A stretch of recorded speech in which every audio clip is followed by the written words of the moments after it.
নমস্কাৰ আপোনালোক সকলোকে মোৰ চেনেল টিচাৰ্ছ কৰ্ণাৰলৈ পুনৰ এবাৰ স্বাগতম জনাইছোঁ। আমাৰ শিক্ষক সমাজে এটা দুধুৰ-মুধুৰ পৰিস্থিতিত পৰিছে যে আমি হোলী উপলক্ষে বিদ্যালয় বন্ধ 3 মাৰ্চত দিম নে 4 মাৰ্চত দিম, কিয়নো যি আমাৰ একাডেমিক কেলেণ্ডাৰ বিদ্যালয়ত যোগান ধৰা হৈছে বিভাগৰ ফালৰ পৰা তাত 4 মাৰ্চত হোলী উপলক্ষে বন্ধ আছে আৰু অসম চৰকাৰৰ ফালৰ পৰা যি অফিচিয়েল হলিডে লিষ্ট প্ৰকাশ পাইছে তাত 3 মাৰ্চত বন্ধ আছে। মই আজিৰ ভিডিঅ'টিত আপোনালোকক আমাৰ বিদ্যালয় কোনদিনাখন বন্ধ থাকিব তাকে জনাম। আমাৰ একাডেমিক কেলেণ্ডাৰখন আপোনালোকে স্ক্ৰীনত দেখা পাই আছে। এই একাডেমিক কেলেণ্ডাৰখন যদি আপোনালোকে ভালকৈ চায় তেন্তে চাব যে জানুৱাৰী, ফেব্ৰুৱাৰী আৰু মাৰ্চ এই 3 মাহৰ বন্ধ তালিকাখন ইয়াত উল্লেখ কৰিছে যদিও তালিকাখনৰ তললৈ যদি আপোনালোকে আহে প্ৰতিটো মাহৰে তেতিয়াহ'লে আপোনালোকে দেখা পাব, মই আপোনালোকক তলত দেখুৱাই আছোঁ যে 2026 বৰ্ষৰ মাৰ্চ মাহৰ অন্যান্য বন্ধসমূহ কেলেণ্ডাৰত প্ৰতিফলিত কৰা হৈছে যদিও সেই বৰ্ষৰ চৰকাৰী বন্ধৰ অধিসূচনা অনুসৰিহে এই বন্ধসমূহ প্ৰযোজ্য হ'ব। অৰ্থাৎ এইটো মই মাৰ্চ মাহটো দেখুৱাইছোঁ, তেনেকৈ আপোনালোকে যদি একাডেমিক কেলেণ্ডাৰখন চায় তেন্তে জানুৱাৰী আৰু ফেব্ৰুৱাৰী তলতো এনেকৈ ধৰণৰ লিখা আপোনালোকে দেখা পাব।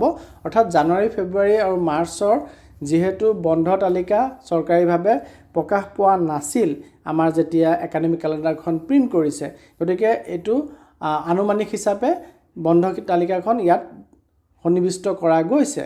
কিন্তু কোনদিনাখন বন্ধ হ'ব সেইটো নিৰ্ভৰ কৰিব চৰকাৰী বন্ধৰ অধিসূচনা মতেহে। অৰ্থাৎ যোনটো অফিচিয়েল গেজেট প্ৰকাশ পাইছে, আপোনালোকক স্ক্ৰীনত অফিচিয়েল গেজেটটো দেখুৱাই আছোঁ। এই গেজেটটিত যোনটো বন্ধ আছে বা বন্ধৰ লিষ্ট আছে সেইটোহে প্ৰযোজ্য হ'ব বুলি আমাৰ যি একাডেমিক কেলেণ্ডাৰ আছে তাতে স্পষ্টকৈ লিখি থৈছে জানুৱাৰী, ফেব্ৰুৱাৰী আৰু মাৰ্চ মাহৰ ক্ষেত্ৰত। গতিকে আমাৰ কনফিউজনছ মই নিশ্চয় আশা কৰিছোঁ আপোনালোকৰ দূৰ হৈছে যে আপোনালোকে কোনদিনাখন বিদ্যালয়ত বন্ধ পালন কৰিব লাগিব, যে একাডেমিক কেলেণ্ডাৰখন আমি ফ'ল' নকৰি আমি যোনটো অফিচিয়েল গেজেটত যোনটো ছুটি বা বন্ধ তালিকা প্ৰকাশ কৰিছে অসম চৰকাৰৰ ফালৰ পৰা সেইটোহে মানিব লাগিব বুলি আমাক যিহেতু একাডেমিক কেলেণ্ডাৰখনতে উল্লেখ কৰি দিছে, গতিকে আমি সেইমতে আগবাঢ়িব লাগিব। অৰ্থাৎ আমাৰ 3 মাৰ্চ তাৰিখে দৌলযাত্ৰা আৰু হোলী উপলক্ষে বিদ্যালয় বন্ধ থাকিব লাগে। কিন্তু ইয়াৰ কনফাৰ্মেশ্যন আপোনালোকৰ যি কনচাৰ্ণ DDO আছে বা ব্লক অফিচ আছে তাৰ পৰা কনফাৰ্ম কৰিলে তেওঁলোকে আপোনালোকক যিদৰে গাইড কৰে আপোনালোকে সেইদৰে আগবাঢ়িব। মই জাষ্ট একাডেমিক কেলেণ্ডাৰখনত কথাটো ক্লিয়াৰ কৰি দি থোৱা আছে, সেই বিষয়ে বহুতে মোক যিহেতু প্ৰশ্ন সুধিছে, গতিকে মই সেইটো আপোনালোকক এই ভিডিঅ'টোৰ জৰিয়তে ক্লিয়াৰ কৰি দিবলৈ চেষ্টা কৰিছোঁ। ধন্যবাদ।